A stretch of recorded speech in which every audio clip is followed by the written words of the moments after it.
Thank you. Hello, everyone. Thank you for having me. It's such a pleasure to be here.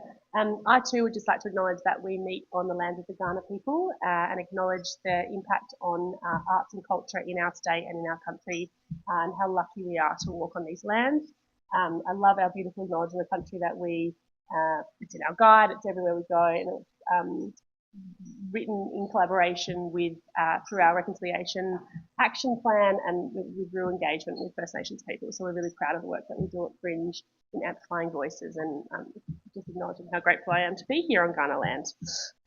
So today I'm going to talk to you a little bit about Fringe in general. I'm sure you all know about Fringe, what's coming up in 2026. Really a bit of a highlights reel of some shows that we thought might be of interest and just give you a little bit of background on what's going on. The first thing you'll see here is we do these wonderful First Nations cultural tours. They're free. They're on the 15th of February in the Botanic Gardens. They do require a booking just so we know who's coming, and they do sell out, but it's a beautiful, beautiful experience. As you'll probably know, the Botanic Gardens are a stunning part of Adelaide, and to be able to engage with First Nations people and have tours and learn a little bit more about culture is very special. So please do come along to that if that's of interest. That's one of the first things that sort of kicks off, sort of bookends the festival before we get into the busy time on the 20th of February. So yes, we're called Adelaide Fringe, but actually we reach far and wide across the state, and we don't own the word fringe. So I think it's 350 fringes around the world. And anyone can register a fringe really, and you pay a small fee to the Fringe World organisation. We're second biggest in the world to Edinburgh, and then we reach far and wide. So you can see here on the map that there's shows, across the whole state. Clear Peninsula and Kangaroo Island, there's 76 shows, all the way up to the Flinders. And we love working with all of the local councils and we're really proud of activating the local community, but also artists are equally as interested in going and travelling to the regions. And so you get some big names going out to some of those regional towns, which is brilliant. So each year, and I'm sure you might remember when Heather Speaks has spoken in previous years, we've got a sort of what we call internally our signature project. So last year it was Sleeps Hill Tunnel. I don't know if anybody travelled out to Panorama, to a disused train tunnel that we activated, which was, it was a runaway success. It was brilliant. So this year it's Immersive Worlds, and it's very different. It is all about VR. It's all about projection, and it's across multiple venues. So Olympic House, we're activating Olympic House, which you might know as the Bingo Hall on the corner of West Terrace and Flinders Street. We're taking over the whole thing with a brilliant VR experience about Vincent van Gogh, and also one about megafauna, which will be very cool. And then in the past, we've brought the Dome, which was at Don Polsky Centre. It's a big 10-metre dome that you walk inside, you sit on a beanbag, and all the documentaries that we display are filmed in 360. So they're projected onto the ceiling of the dome, and it's a really special experience. So there's 15 different documentaries from deep sea exploration, Ningaloo Reef, the Great Whale Migration down the west coast of Australia, Star Dreaming, which talks about First Nations exploration, and then all the way to solar system shows as well. So Immersive Worlds is very special. It will also be at the Mercury Cinema, and the shows there are called surround sync shows. So you're sitting in the cinema, you've got your VR headset on, but you're not wearing headphones, you're actually experiencing the 360-degree sound of the cinema. So you've got cinema sound with VR experience, so it's a little bit different to sitting with a VR headset and headphones on. And those documentaries are narrated by David Wenham, who's doing an Antarctica exploration documentary, and Brian Cox is doing an exploration of First Nation settlement in Australia, and then the third one is narrated by one of the Hemsworth brothers. I can't remember which one, but that will also be brilliant. And so they're all at Mercury Cinema, as well as a show called Fire Escape, which is a kind of it's called interactive film. So the film is on the screen, you need your phone, and it's kind of a whodunit murder mystery that takes place in Brooklyn in New York. And the guy that created it also created Grand Theft Auto. So I don't know if that means anything to anyone, but the video game that's prolific across the world. He's a big game maker. and he's made this really cool interactive film, and it's going to be at Adelaide Fringe. So we're really excited about Immersive Worlds. If you type Immersive Worlds into our website, you're going to see 23 different ticketed events to buy. So there's really lots of different experiences. We're sort of saying from deep sea to deep space and all the natural wonders in between. So it's really special, and I'd implore you to get along to that if you can. I went the wrong way. Okay, so we've pulled together, a myriad of different shows. They're up there, you can have a read, and I'm really happy to share this presentation so you don't have to scribble and take notes. Skinny is a beautiful production by local cabaret singer Michelle Pearson. You might know her, she's done a show called Comfort Food Cabaret. She cooks food and sings at the same time. This is a bit more of a personal show about her journey with weight and what that means in the media. She's a beautiful singer, so that's very special. Tina, a Tropical Love Story. So this year, Tandanya, the Aboriginal Cultural Arts Centre, is being activated by the Gluttony team, which is really cool for Tandanya. It means they've got a bit of an injection of cash from Gluttony, and the program is about 60% First Nation shows. So that's a great one to get down and have a look at. Tina, a Tropical Love Story is one of those shows. London Calling is back at Gluttony, Pick of the Fringe winner. It's a really great show for the whole family. So if you're not sure what to take, friends or, something that everybody will enjoy, London Calling is a really good one. It's a variety kind of cabaret theatre, physical theatre show. The Garden Feast, now it's almost sold out. It's quite expensive, but in the middle of the garden, there's these beautiful long tables on a Monday night. They have special guest chefs. So George Columbaris is a special guest this year, and they have acts on the stage, and it's really lovely out under the stars having this beautiful dinner in the middle of the garden of Unearthly Delight. So that's a pretty special one. 10,000 Hours is a new show by Gravity and Other Myths. So they're probably one of Adelaide Fringe's biggest success stories. So for those who don't know, we're not a curated festival. So you might have all seen in the media the controversy around Adelaide Writers Week and Adelaide Festival, and that I won't go into it, but that's a programmed festival. So it's a clear delineation. Those authors and the program of Adelaide Festival is hand selected by their creative director. Whereas at Fringe, we don't have that. So we're an open access platform. We're grassroots. Anybody can put on a show. Anybody in this room could put on a show. If you can find a venue and you've got an idea, you can be in the Fringe program, which is why the program is so big. We have no real restriction over how big it gets. As long as you're not breaking the law and promoting hate speech, you can be involved. And so we have a lot of programs for artists that help them continue their work because they're all independent artists. A lot of them don't have big budgets. And so we have this honeypot program. So Gravity and Other Myths started at Adelaide Fringe. A big German circus promoter was in Adelaide with our honeypot program. He saw them, and basically for the last 12 years, they have toured back to back globally. And they've been programmed in the Adelaide Festival. They've been programmed in New York. They've been programmed on cruise ships, and that's all through our honeypot program. So 10,000 Hours is their newest show, and it's exceptional. I've never seen anything like it, really. Gerald Bather is our CEO, or actually I should say our ex-CEO. So Heather Kroll, who's spoken to you for many years, I think, she finished up with us on Friday, which was really, really sad after a long time. But she's off to Carrick Hill, so keep an eye on Carrick Hill because big things are going to happen there. But Heather is also a film director, and she's made this absolutely stunning documentary about her dad. Take the Tissues. It pull on your heartstrings, but basically he was he worked in Whyalla, and he was he delivered babies. I have a mental blank on what that profession. What's he called? Oh no, obstetrician. He was an obstetrician, and he delivered babies. But it talks about that. He also planted most of the tree line in Whyalla, so he literally walked and hand planted seedlings his whole career. It's beautiful. I would encourage you to get along to that if you can. The Shamrocks is a great show if you like a bit of an Irish jig. They've performed in Adelaide before with a show called Choir of Man. That was a few years ago, and that was a runaway success. And they're back this year, the same creators, with the show called The Shamrocks.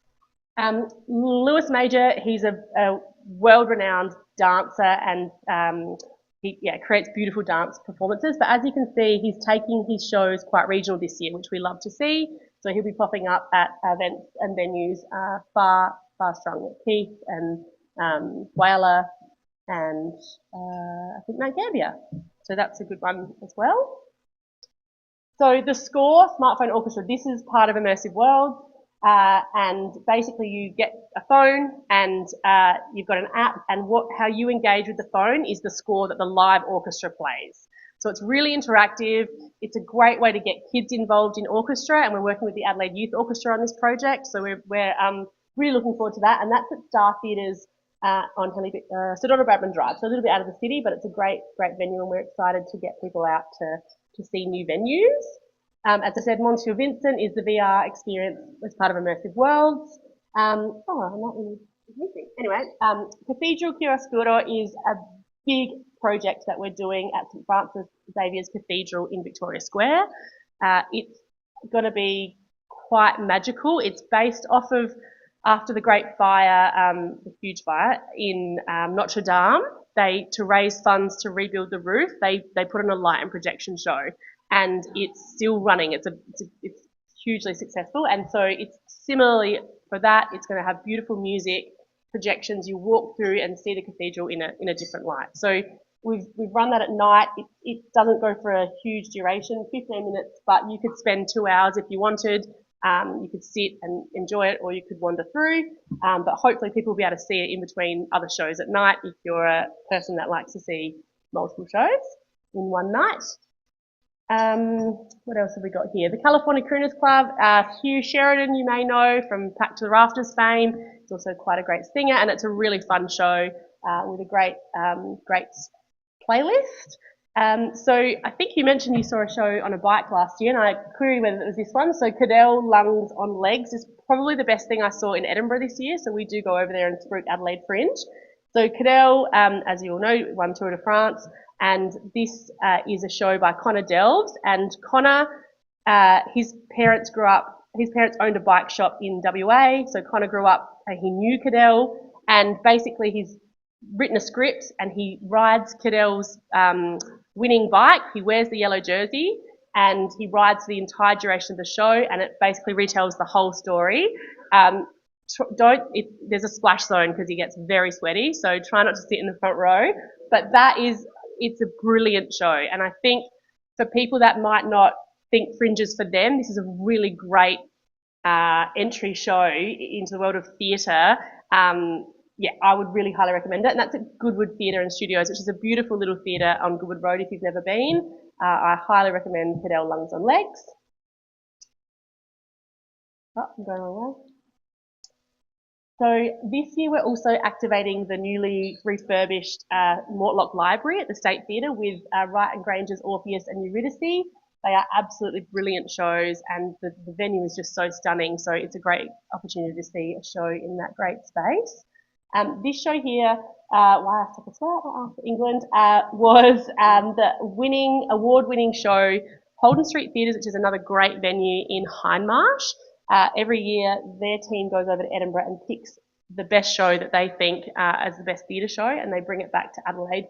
This was the award-winning show last year, and it had such a great run that they're bringing it back. So if you didn't get the chance to see it, it's excellent. A one-man show, and yeah, Holden Street always programs really brilliant theatre, so that's a great one. Dusty Feet Mob, this is a group of kids and adults from Port Augusta, and yeah, they're a group of performers, and it's very, very wonderful and lovely. And they're at the Garage International at Don Posky Centre, which is another very cool venue to check out. Now this one, Eat the Rich, but maybe not my mates, is Holden Street Theatre's winner of this year's award. And it has just been picked up by Netflix for a Netflix special. So this will be the last time it's performed, I think, in the theatre, because Netflix has the rights to it. So I definitely recommend getting along to that. Again, a really hard-hitting, brilliant theatre piece.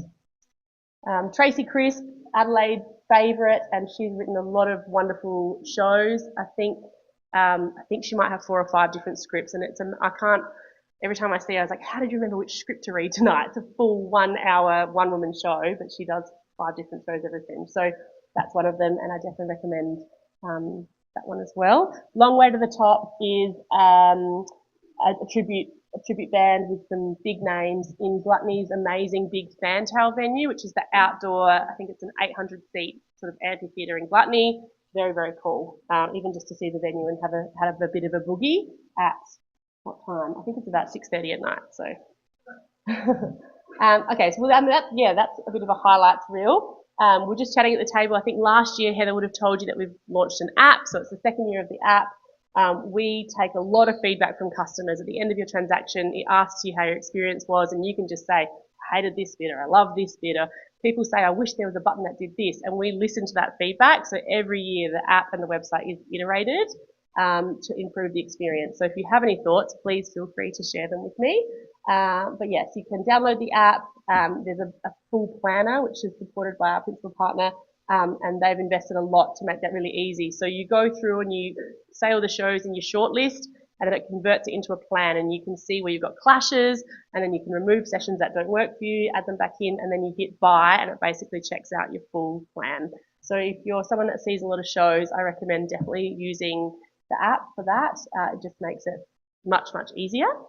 And I think, well, we also have a Fringe Foundation. So I guess it's worthwhile mentioning, I love your commitments to youth and engaging people. Our passion is making sure that art is for everybody. And so through our foundation, we have a community fund. And so we use money donated to purchase tickets for people who could otherwise not experience the joy of Fringe, which is very special. There's a lot of children in foster care, in kinship care, who it's just unattainable for them, and to see their faces and to hear the stories, it's extremely heartwarming. So we put a lot of effort into that. The great thing about that is when we buy the tickets, it means the artist also gets the money. So the artist makes an income and children get to experience Fringe, and it's a very special little circle. So, if you're buying tickets and you drop $1 at cart, that goes a long way. Tickets aren't that expensive at Fringe, so it really does make a big difference. And yeah, we're really passionate about that program, and as well as giving First Nations opportunities, and for people who otherwise couldn't put on a show, we try and remove some of those barriers. That's all. That's a pretty big overview. I don't know if anyone has a question or if there's time for questions or... Yeah? Thank you.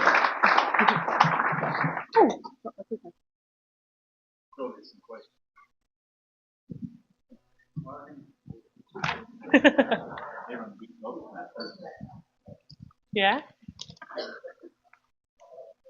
Okay. No, like my initially I was like asking, because you already answered the kind of like whether you actually are like, how do you actually check what shows actually show? So in a sense, things like if someone wants to put in a show, like you said, like you have to have an idea, which great. How do you actually make sure that like the idea somewhat resembles what ultimately will actually be shown? Is there some kind of like quality expectation, or is it like, well, we signed off on you, go do whatever you actually want to do, kind of thing? So basically, we've spent a lot of time and energy perfecting our platforms to make it possible. So it's called the Artist Venue Registration Platform, and venues from all over Adelaide can register, and it's free for a venue to register. So Adelaide Oval has been a venue in the past. They've said, we've got this room, it seats 80 people, and an artist might want to book it. And then over here, you've got the artist who's got an idea, and they're writing their script. They might be, they might have written this brilliant play about Cadell Evans, and so they've got a concept, and it's going to be really polished, and actually that show could probably be in the Adelaide Festival. So that's one end of the spectrum. And on the other, you've got the Knitting Guild of South Australia, right? So, artist objective, we've got 13 genres. There's some genres called variety and community events, because some of the shows just don't fit into your standard comedy, cabaret, music genre. But we can't see every show. There's 1,600 shows, and we certainly have not seen them all before they arrive here. But we've got a code of conduct, we've got terms and conditions, and we've got a really robust process whereby when artists are logging in to do their show, they adhere to that, or they say that they do adhere to that. And then we have a process, we've got a really great team in-house, and we read the program and we read what they've written for their website and what's in the guide. And we do identify this show might be problematic, this show might have themes that are, could be controversial. And so we are in an open dialogue with all of the artists. And we get feedback from the general public. Once the guide hits the street, sometimes people will write to us and say, I'm concerned about this, I know this person, did you know this? We've referred things to the police before. That's part of it, but we're not curating it. We're not saying you can't be involved, or we don't think it's going to be high enough quality. So that's kind of the magic of the Fringe, you know. You might see something for $10 that's the best thing you've ever seen in your life, and you might see something for $40 that was the worst thing you've ever seen in your life. But that's Fringe, and so we don't want to change that. We don't want to change the model. But yeah, we're very aware that we do have a responsibility to make sure that no one is preaching hate speech and no one is, there's no laws being broken, and we've got some robust processes in place for that. But no, we're not vetting based on quality. Yeah. Hello. Hello. I was just wondering, what was the ticket sales last year, and what are you expecting this year? Are they selling already? Yes. Ticket sales, we actually had a meeting this morning. We're very excited. So we're 6% up on last year, which is an amazing place to be at this point in time. Last year we sold 1,066,000 tickets. So it's monumental. It's absolutely monumental. I think we're this year the Australian Open will tip us, because I think that they're having over 1 million attendances over the Australian Open. But the Sydney Olympics is the only other ticketed event that's bigger than Adelaide Fringe until this point. We're very proud of that, but that actually, if you look at the inventory of every single show, some shows are doing one performance in a 20-seat venue, some are doing 30 performances in a 200-seat venue. So the inventory, the available tickets to sell, is about 2.2 million tickets. We're only selling 50% of available tickets. So us as a festival, we invest a lot of energy, time and money into marketing and to try and bring audiences from interstate. That's our big goal now. Adelaideans love it. They come, although a lot of people I speak to are, I missed it again. And you think, no, we need you to buy the ticket. The artists need you to buy the ticket. But yeah, a lot of our effort is interstate and getting audiences to South Australia to grow the number of ticket sales, not for us, so that's how we make money from ticket fees, but to give the artists an income and an audience. So yeah, we're sitting at 6% up. We think we've got the million again. Heat is a big risk for us. So this heat wave is making us very uneasy, but also maybe it's happened now and we won't see it again in February and March. But on those big weekends, on a night when we might sell 35,000 tickets, which on the second Saturday of the Fringe last year, we sold 35,000 tickets on the day. That doesn't include the people that have already pre-booked, but that day we sold 35,000 tickets. And if there's a heat wave on that weekend, that will be half, because people don't want to sit in a hot tent in the parklands. That's just the reality. But a little tip, there is a button on the website now you can search for indoor air-conditioned venues. So if you're specifically looking for something cooler and not in a tent, there are hundreds of bricks and mortar venues, pubs and theatres and cinemas that are activated, not just the venues in the parklands. Yeah. Hello. Hi. Yeah, my wife and I normally go to 3 or 4 each year. Great. Yeah, We'd love to hear that. you might not want to hear what I'm going to say. Oh, that's okay. So we got the booklet this year. Yep. And both of us looked at it. It's too much. Yeah, there's a lot. Is there any thought about actually limiting it? Because we certainly don't like going to things that we don't really enjoy. So we try and pick stuff that actually is going to be a positive experience.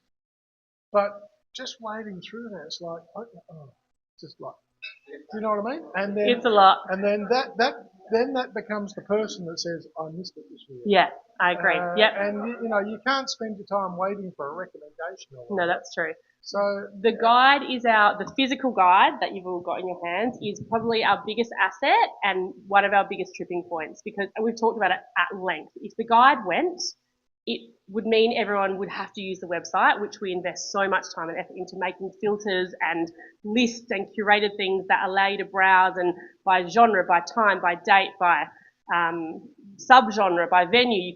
There's a myriad of ways in which you can filter a list down. But if we didn't have the guide on the street, I think it's our biggest awareness piece. And how do we replace that awareness without a guide?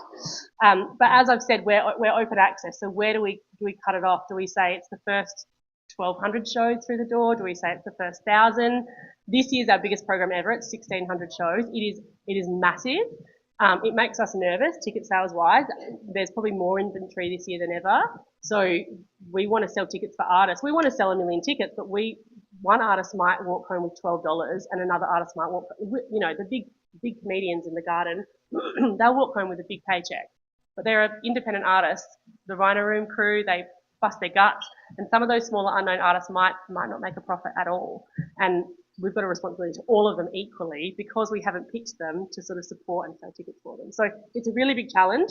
We hear you. I would encourage you to use the app and website and filter down. But yeah, we absolutely know that when you open that program, you just don't know where to start. So I hope this list is helpful, and I'm happy to send you the PDF so you've got those recommendations. And any of those shows that you see, if you scroll to the bottom of their page, they will also recommend shows. So the artists have the opportunity to say, I also think this show will be great for my audience. And so that kind of helps you as well to sort of say, well, Hidel, this really great theatre piece about cycling, he's also gone through the program and identified these other shows that you might like. So that's another little, yeah. Mm-hmm.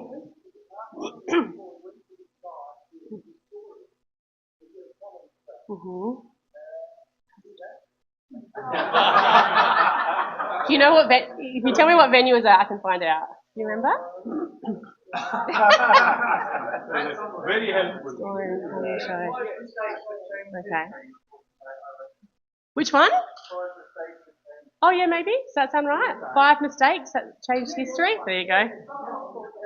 I'll tell you if he's. I'll have a look if he's that. The other thing you could do is just go to a venue, but maybe don't go to one of the big ones. Like Migration Museum, they have an absolutely brilliant program. Fool's Paradise has a brilliant program in Victoria Square. You might see the big circus tents on West Terrace, and that's called, I keep calling it Incognito, but it's not. It's called something else. Anyway, that'll come back to me. They're doing another circus event in Light Square this year, so there'll be another circus tent in Light Square. So try a different venue you've ever been to. Goodwood Studios, Holden Street Studio, like there's some really great venues with some little gems. And I would maybe say, just say you're going to go to the Fringe and don't pre-book and just see where that leads you. Who knows? I've just got a quick question. Yeah. You seem to know these artists personally. How do you manage that and keep all that knowledge? What does a year before the Fringe look like for you? I mean, I've got a very limited knowledge of the program. Our artists and venues team are on the phone, and that's sort of what we're known for in the Fringe world, is that we invest a lot in service. So in our customer service, in our systems, and in the service that we give to artists. And so I was lucky enough this year to go to Edinburgh. We send a small team to different festivals, not to say we're going to pick you, but to say, did you know that Adelaide is an option? We're just talking at the table here about consideration and how far we are as a country and how little known South Australia is on the world map as a tourism destination, but it's an exotic place to come and it's really expensive to bring a show here. So if you're an independent artist, you've got to get the flights first from Europe, which is $3,000 before you've even sold a ticket. Then you've got to find accommodation, which, as you know, during Adelaide is just through the roof with WOMAD and all the other festivals that are happening. And so it's a big challenge for someone to come internationally. But we do a lot of hand-holding of artists who are often very creative people, but often don't really have a business mind. And so we're trying to teach them about budgeting, and then they've got to learn how to market themselves, and then they've got to learn how to write a press release, and they've got to, how to read a report. And so that is a really big challenge. But we spend a lot of time helping artists better themselves so they've got onward touring opportunities. So they can make a career out of it. That's a big part of what we do as Fringe. And so we want to see them on the stages at Adelaide Festival and programmed at Soho Theatre in London. Like that gives us a big kick when we've seen that progression. So a lot of time is spent on the phone and getting to know the artists intimately. And they come back, as you said, there'll be people that are returning with new shows every year. And it's really exciting to see that. And then you get your fresh newbies. There'll be probably about 150 phone calls on the 19th of February, the day before we open, and that'll be the first. They'll download their report, and it will be a blank PDF that says no metrics available, and they'll say, I think I've done something wrong, and they genuinely won't have sold a ticket yet, and the Fringe opens the next day. And that's because they've spent all their time thinking about the lighting and what costume they're going to wear. They haven't put a cent into marketing, and so then we're on this journey to say, okay, how are we going to build you an audience? What are we going to do? Do you have any money for advertising? Then it's like hit the streets with the flyers, or go. I always say go to the local hairdressers because they're chatty. They're recommending shows, or put posters up in venues that are in the suburbs or near your venue. Call the local councils, and so we activate and try and get an audience for these people who have forgotten to do that part of their show. So yeah, it's a big challenge, but it's a brilliant role. Yeah.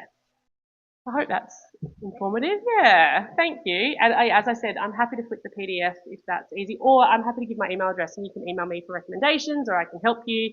I'm very happy to do that. So thank you all. Thank you so much for having me.